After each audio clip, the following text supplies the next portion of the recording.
Details చూస్తే BRS పార్టీకి వరుస షాకులు తగులుతూనే ఉన్నాయి. తాజాగా బీఆర్ఎస్ సెక్రటరీ జనరల్ రాజ్యసభ సభ్యుడు కె కేశవరావు బీఆర్ఎస్ కు గుడ్ బై చెప్పేశారు. బీఆర్ఎస్ లో అత్యున్నత పదవులు అనుభవించిన కేకే ఆ పార్టీని వీడుతారని ఎవ్వరూ ఊహించలేదు. కాసేపటి క్రితం ఆయన ముఖ్యమంత్రి రేవంత్ రెడ్డిని కలిశారు. కాంగ్రెస్ లో చేరికపై వీరిద్దరు చర్చించారు. చర్చల అనంతరం రేవంత్ నివాసం నుంచి కేకే వెళ్లిపోయారు. కేకే కూతురు జీహెచ్ఎంసీ మేయర్ విజయలక్ష్మి కూడా కాంగ్రెస్ లో చేరబోతున్నారు.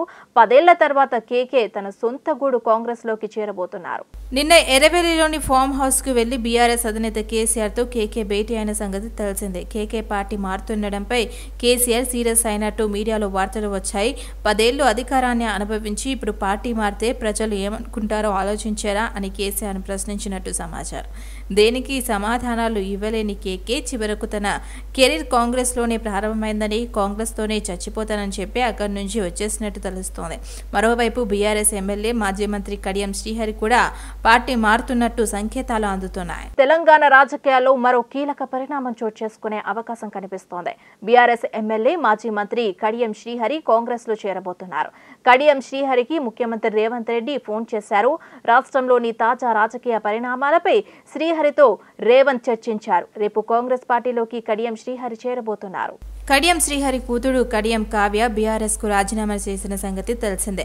వరంగల్ లోక్సభ ఎన్నికల బరి నుంచి తాను తప్పుకుంటున్నట్టు బీఆర్ఎస్ అధినేత కేసీఆర్ కు లేఖ రాశారు. కావ్య కాంగ్రెస్ పార్టీ తరపున వరంగల్ లోక్సభ స్థానం నుంచి పోటీ చేసే అవకాశాలున్నాయి. కడియం శ్రీహరి హైదరాబాద్ లోని ministers quarters Telangana Congress incharge Deepa Das Munshi, Sampath Kumar తదితరులు కలిసి పార్టీలో చేరాలని ఆహ్వానించారు. దానికి శ్రీహరి సుముఖంగా ఉన్నట్లు సమాచారం.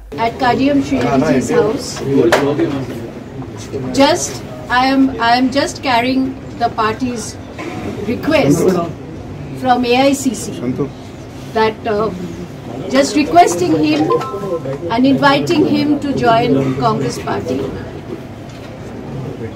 So it is our request to both Kadiam Shrihari ji and Dr. Kavya that if they can join our party, Congress party, and strengthen our party. So this is our request from Congress party. We have come over here. We met him with all the leaders, with the AICC secretaries, Rohit Chaudhary, Vishnu Nath, then Sampath, Mallu Ravi ji, Rohin Reddy ji. We all came here and we have put our request. We are inviting them to join our party and they have with great honor honored us. పార్టీలోకి రావాలి, తెలంగాణలో కాంగ్రెస్ పార్టీని బలోపేతం చేయడానికి మాతో కలిసి పనిచేయాలని చెప్పి ఒక ఆహ్వానం నాకు ఇచ్చారు. నేను నా శ్రేయోభిలాషులు, నాతో ఇన్ని రోజులు కలిసి ప్రయాణం చేసిన కార్యకర్తలు వాళ్ళందరితో కూడా మాట్లాడి త్వరలోనే నా నిర్ణయాన్ని చెప్తానని చెప్పి పెద్దలు దాస్ మున్షి గారికి తెలియజేయడం జరిగింది. In a day or two I will take a decision after consulting my followers and after consulting my well wishers and my workers. నేను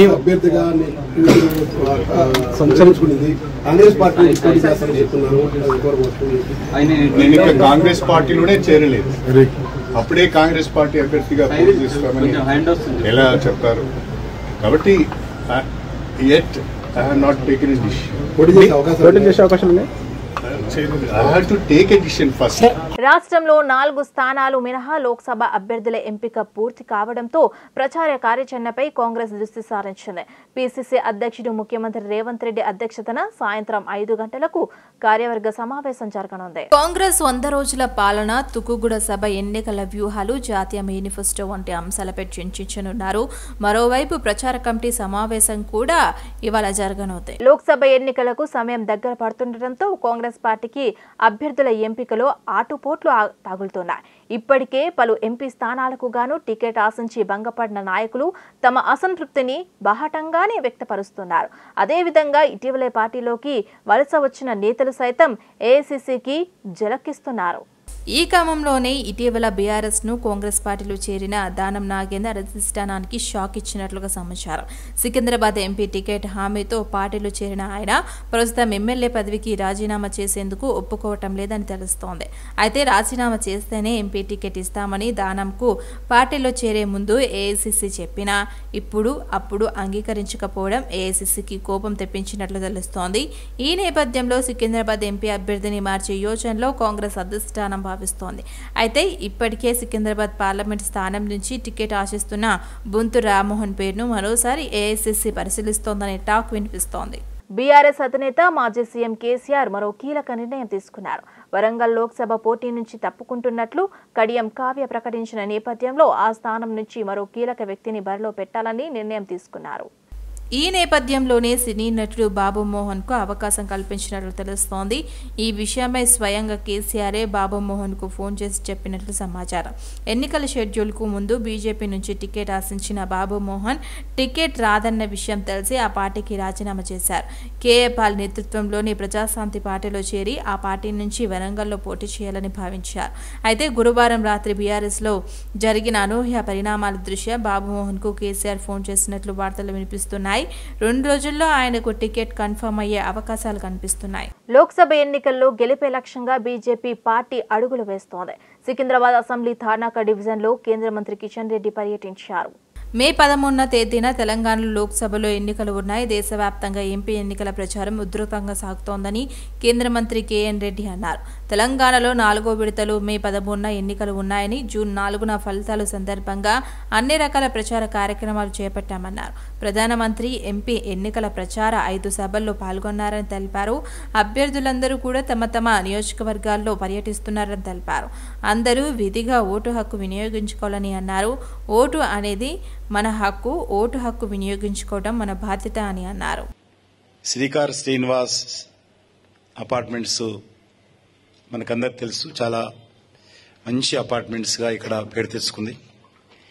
దీనికి సంబంధించినటువంటి ఉపాధ్యక్షులు గౌరవనీయులు డాక్టర్ ఏఆర్ ప్రసాద్ గారు, అదేవిధంగా శ్రీహరి గారు, అదేవిధంగా సిహెచ్ శ్రీనివాస్ గారు, రమాదేవి గారు,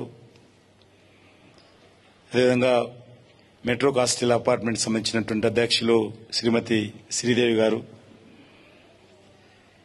వచ్చినటువంటి ఇతర అసోసియేషన్ సంబంధించినటువంటి పదాధికారులు, ఇక్కడ ఉండేటువంటి రెసిడెంట్స్, మాతృమూర్తులు, సోదరిమణులు, సోదరులు, మహానుభావులు అందరికీ పేరు పేరున ధన్యవాదాలు. నాతో పాటు వచ్చినటువంటి మన జిల్లా బీజేపీ అధ్యక్షులు శ్యామ్ సుందర్ గౌడ్ గారు, మన జీహెచ్ఎంసీ ఫార్మర్ మేయర్ బండ కార్తీక రెడ్డి గారు, అదేవిధంగా పార్టీ జనరల్ సెక్రటరీ సారంగపాణి వారు, మిత్రులు నాగేశ్వర్ గారు, మల్లేష్ గారు, రవిప్రసాద్ గారు, వీరన్న గారు, హరి గారు, అనిత గారు, అదేవిధంగా ప్రభుగుప్త గారు, పోచయ్య గారు, రామవర్మ గారు, సంపత్ గారు, శారద గారు, ఇంకా వచ్చినటువంటి మిగతా పార్లమెంట్ ఎన్నికల వేళ కీలక నేతలు పార్టీని వీడుతుండటంతో బీఆర్ఎస్ కే క్షేత్రస్థాయి నేతలు, కార్యకర్తలు ఆందోళనకు గురవుతున్నారు. ఒకేసారి 2-3 ఎంపీలు, మాజీ మంత్రులు, మాజీ ఎమ్మెల్యేలు రాజీనామాలు చేస్తుండటంతో తమ రాజకీయ భవిష్యత్తు ప్రశ్నార్థకంగా మారుతోందని జిల్లాల్లోని సెకండ్ కేడర్ లీడర్లు ఆవేదన చెందుతున్నట్లు సమాచారం. వచ్చే ఎన్నికల్లోపు పార్టీ ఉనికి ప్రమాదంలో పడుతుందని అనుమానిస్తున్నారు. ఈ క్రమంలో సోషల్ మీడియా వేదికగా పార్టీ వర్కింగ్ ప్రెసిడెంట్ మాజీ మంత్రి కేటీఆర్ కీలక ప్రకటన చేశారు. సోషల్ మీడియా వేదికగా పోస్ట్ పెట్టారు. శూన్యం నుండి సునామీ సృష్టించి అసాధ్యమనుకున్న తెలంగాణ రాష్ట్రాన్ని సాధించిన దీశాలి మన కేసీఆర్. ఒక్కడుగు బయలుదేరి లక్షల మంది సైన్యాన్ని తయారు చేసి ఎన్నో అవమానాలు, ద్రోహాలు, కుట్రలు, కుతంత్రాలు అన్నిటినీ ఛేదించిన ధీరత్వం కేసీఆర్. అలాంటి ధీరుణ్ణి కొన్ని కప్పదాట్లు, ద్రోహపు ఎత్తుగడలతో దెబ్బతీయాలనుకునే రాజకీయ బీహార్లకు తెలంగాణ ప్రజల జవాబు చెప్తారు. ప్రజా ఆశీర్వాద మద్దతుతో 14 ఏళ్లు పోరాడి ఉద్యమ పార్టీగా రాష్ట్రాన్ని సాధించి తెచ్చుకున్న తెలంగాణ దిశను మార్చి కోట్లాది మంది జీవితాల్లో వెలుగులు నింపిన కేసీఆర్ ని బీఆర్ఎస్ పార్టీని ప్రజలే గుండెల్లో పెట్టుకొని కాపాడుకుంటారు. నికార్సైన కొత్త తరం నాయకత్వం తయారు చేస్తాం. పోరాట పంథంలో కదం తొక్కుదాం. జై తెలంగాణ, జై కేసీఆర్ అని ట్వీట్లో కేటీఆర్ పేర్కొన్నారు. మాజీ మంత్రి బీఆర్ఎస్ వర్కింగ్ ప్రెసిడెంట్ కేటీఆర్ పై హన్మకొండలో కేసు నమోదైంది. సీఎం రేవంత్ రెడ్డిపై కేటీఆర్ చేసిన వ్యాఖ్యలపై చర్యలు తీసుకోవాలని కాంగ్రెస్ నేతలు హన్మకొండ పోలీస్ స్టేషన్లో ఫిర్యాదు చేశారు. నిరాధార ఆరోపణలతో ప్రజలను తప్పుదోవ పట్టిస్తున్నారని, శాంతి భద్రతలకు విఘాతం కలిగేలా కేటీఆర్ వ్యవహరిస్తున్నారని కాంగ్రెస్ నేతలు ఫిర్యాదులో పేర్కొన్నారు. కాంగ్రెస్ నేతల ఫిర్యాదుతో హన్మకొండ పోలీసులు కేటీఆర్ పై 0 ఎఫ్ఐఆర్ నమోదు చేసినట్టు తెలుస్తోంది. కడియం కావ్య రాజీనామా లేఖ ఆశ్చర్యం కలిగించిందని బీఆర్ఎస్ నేత దాస్యం వినయ్ భాస్కర్ అన్నారు. కడియం శ్రీహరి ఎంతో మంది బలి పశువులను చేశాడని మండిపడ్డారు. ఎవరికి అవకాశాలు రాకుండా కుట్రలు చేసి ఇప్పుడు తన దారి తాను చూసుకుంటున్నారని సీరియస్ అయ్యారు. బీఆర్ఎస్ లో కడియంకు ఏం తక్కువైందని ప్రశ్నించారు. బీఆర్ఎస్ లో ఉన్న వాళ్లను, దళితులను ఎదగనీయకుండా చేసి ఇవాళ స్వార్థంతో వేరే పార్టీలోకి వెళ్లడాన్ని ప్రజలు గమనిస్తున్నారని అన్నారు. కడియం శ్రీహరిది నీచమైన రాజకీయ చరిత్ర అని వ్యాఖ్యలు చేశారు. గతంలో చంద్రబాబును బ్లాక్మెయిల్ చేసి పదవులు తీసుకున్నారని ఆరోపించారు. కాగా స్టేషన్ గన్పూర్ ఎమ్మెల్యే కడియం శ్రీహరి కాంగ్రెస్ లో చేరనున్నారు. తన కూతురు కావ్య సహా సీఎం రేవంత్ రెడ్డి సమక్షంలో నేడు కాంగ్రెస్ కండువ కప్పుకోనున్నారు. వరంగల్ పార్లమెంట్ నుంచి కాంగ్రెస్ అభ్యర్థిగా ఇద్దరిలో ఒకరికి ఛాన్స్ ఇచ్చే అవకాశం ఉంది. ఒక జిల్లా పార్టీ అధ్యక్షుడిగా ప్రశ్నిస్తున్నా, నాయనా శ్రీహరి గారు, నువ్వు ఏ పార్టీలో ఉన్నా కూడా అహంకారంతోని, అణచివేత ధోరణితోని గతంలో ఉన్నటువంటి పార్టీలో కానీ ఎంతమందిని బలి పశువు చేసిన ఉన్నటువంటి విషయాన్ని ఇన్ని ఏళ్ళు వచ్చినాయి, నీకు సుమారు 75 ఏళ్ళ దాకా వచ్చినావు. ఇప్పటికైనా కూడా ఆత్మ పరిశీలన చేసుకోవాలి. నీ స్వార్థం కోసము, నీ రాజకీయ భవిష్యత్తు కోసం కుట్రలతోని, కుతంత్రాలతోని ఏ పార్టీలో ఉన్నా కూడా నీ స్వలాభం కోసం, నీ రాజకీయ ఎదుగుదల కోసము ఆ పార్టీలో ఉన్నటువంటి నిస్వార్థంగా పనిచేస్తున్నటువంటి కార్యకర్తలను, నాయకులను అణచివేస్తూ అహంకారపూరితంగా చేసినటువంటి కుట్రలు ఎన్నో ఉన్నాయి. గతంలో టీడీపీలో పనిచేసినప్పుడు చంద్రబాబు గారిని బ్లాక్మెయిల్ చేసి ఎన్నో పదవులు తీసుకున్నాం. ఆ పార్టీలో పనిచేస్తున్నటువంటి కార్యకర్తలను, నాయకులను ప్రత్యేకించి నీ సామాజిక వర్గం, దళిత వర్గాల నాయకులను ఎదగకుండా అనేక నిర్బంధాలు చేసి కుట్రలు, కుతంత్రాలతోని చాడీలు చెప్తూ నాయకత్వానికి తప్పుడు సమాచారం ఇచ్చి వారి రాజకీయ భవిష్యత్తు లేకుండా చేసినటువంటి నీచమైన, నికృష్టమైన చరిత్ర నీదని కూడా ఈ సందర్భంగా తెలియజేస్తున్నాను.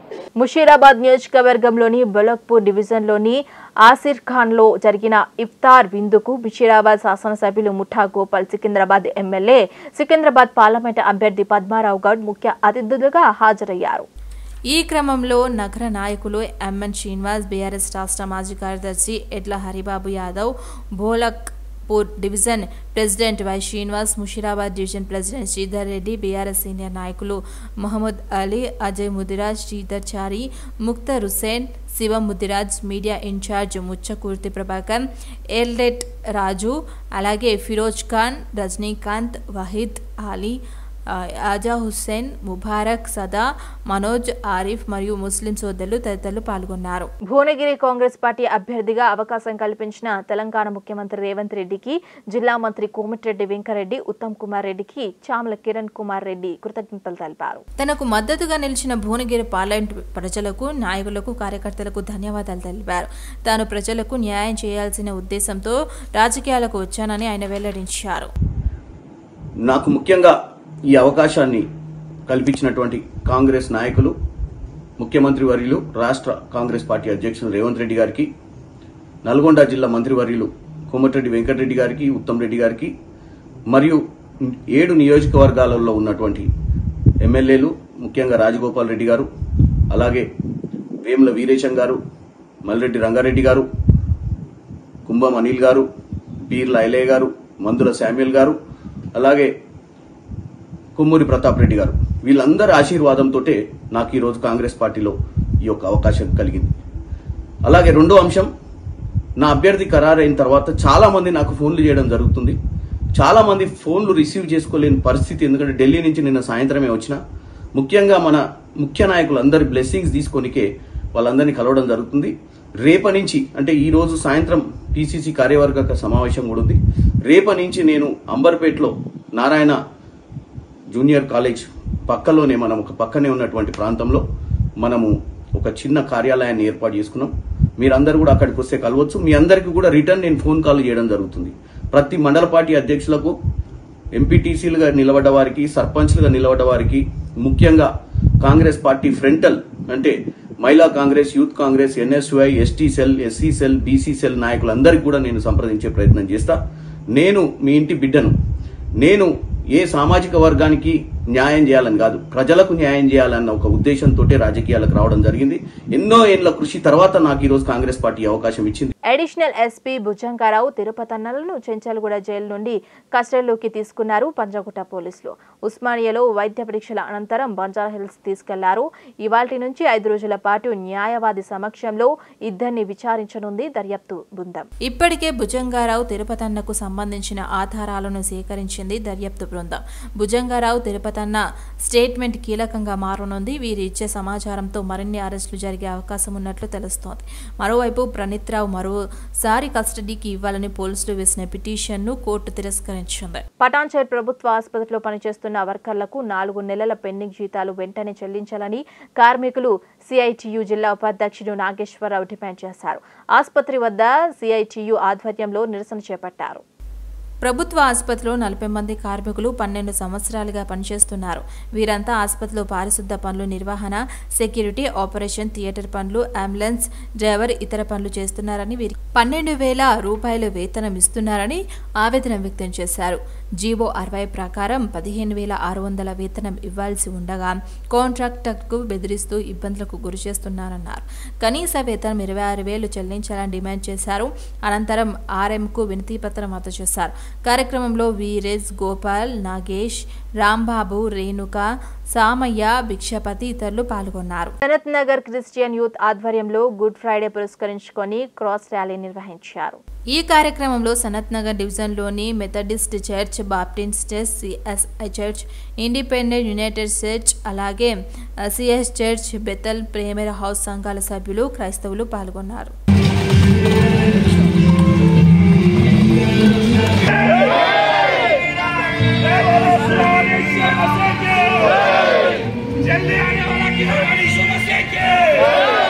నానాటికి అందుబాటులోకి వస్తున్న ఆధునిక చికిత్స పద్ధతులతో రోగులకు న్యాయమైన చికిత్సలు అందించగలుగుతున్నట్లు క్యాన్సర్ వైద్య నిపుణులు విజయభాస్కర్ అన్నారు. జూబ్లీహిల్స్లోని దసపల్లి హోటల్లో Indo British advance pain clinic ఆధ్వర్యంలో క్యాన్సర్ రోగుల్లో నొప్పి నివారణ, అధునాతన పరిశోధనలు అనే అంశంపై ప్రత్యేక సెమినార్లు నిర్వహించారు. నగరంలోని పలువురు క్యాన్సర్ నిపుణులు ఈ కార్యక్రమానికి హాజరయ్యారు. క్యాన్సర్ బారిన పడి వివిధ రకాల చికిత్సలు పొందుతున్న రోగులు తీవ్రమైన నొప్పితో బిలబిలలాడుతుంటారని అన్నారు.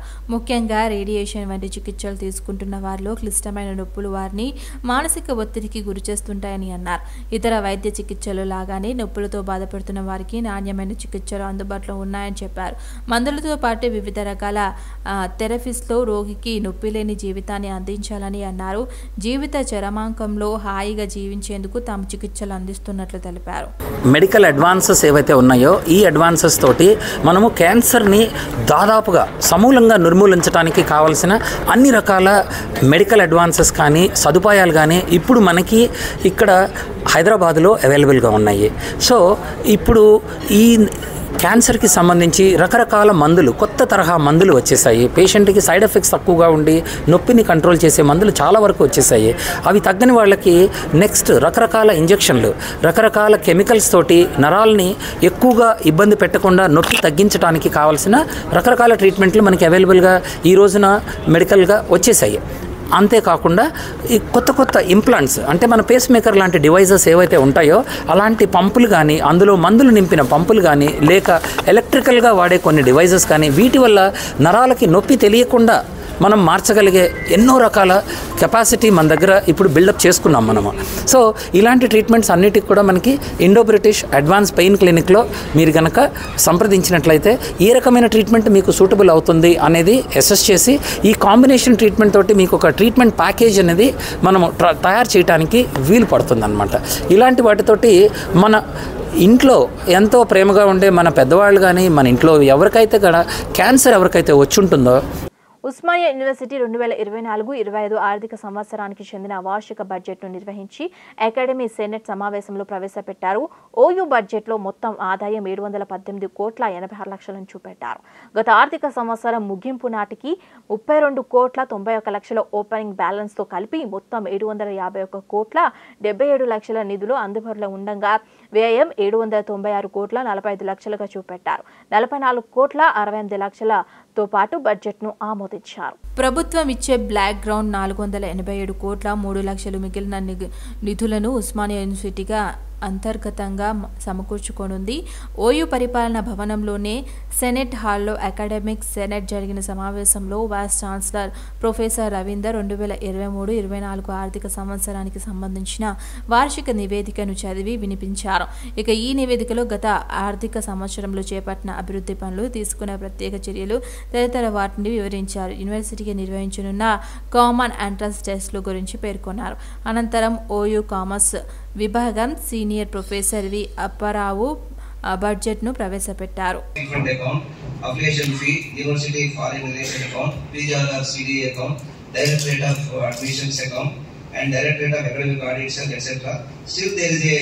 deficit of rupees 44.68 crores as against total expenditure of rupees 796.45 crores. LB Nagar నియోజకవర్గంలోని మహావీర్ హరిరా వనస్థలి నేషనల్ పార్కులో మార్నింగ్ వాకర్స్తో బీఆర్ఎస్ మల్కాజ్గిరి ఎంపీ అభ్యర్థి రాగిడి లక్ష్మారెడ్డి ఎమ్మెల్యే సుధీర్ రెడ్డితో కలిసి ప్రచారంలో పాల్గొన్నారు. గతంలో కేసీఆర్ ప్రభుత్వం హైదరాబాద్ నగరాన్ని ఏ విధంగా అభివృద్ధి చేశారో చెప్పుకోవచ్చన్నారు. ఈసారి తనకి ఎంపీగా గెలిపించాలని కోరారు. ఉమ్మడి రంగారెడ్డి జిల్లాలో 10 ఏళ్లు తాను జెడ్పీ చైర్పర్సన్గా పనిచేస్తానని, మంత్రిగా మహేందర్ రెడ్డి సేవలు చేశారని మల్కాజ్గిరి ఎంపీ కాంగ్రెస్ అభ్యర్థి పట్నం సునీత మహేందర్ రెడ్డి అన్నారు. తమ కుటుంబం పక్కా లోకల్ అని అన్నారు. ఉప్పల్లో జరిగిన కాంగ్రెస్ పార్టీ విస్తృత సమావేశంలో కార్యకర్తలను ఉద్దేశించి మాట్లాడారు. జెడ్పీ చైర్పర్సన్గా గతంలో ఉప్పల్లో అనేక అభివృద్ధి పనులు చేశానని గుర్తు చేశారు. ప్రజలకు అందుబాటులో ఉండే నాయకులను ఎన్నుకోవాలని కోరారు. గత 10 ఏళ్ల బీఆర్ఎస్ ప్రభుత్వంలో కార్యకర్తలకు, నాయకులకు అనేక కేసులు ఎదుర్కొన్నారని, వారందరికీ తాము అండగా నిలబడి వారి సేవలను గుర్తిస్తామన్నారు. ఇక సీఎం రేవంత్ రెడ్డి కూడా జెడ్పీటీసీ స్థాయి నుంచి సీఎంగా ఎదిగారని, కష్టపడి వారికి అవకాశాలు తప్పక వస్తాయని అన్నారు. పెద్ద నియోజకవర్గానికి ఎంపీగా మహిళలను అవకాశం ఇవ్వడం గొప్ప విషయం. తమ కుటుంబం ఎల్లప్పుడూ ప్రజాసేవలోనే ఉంటాయని హామీ ఇచ్చారు.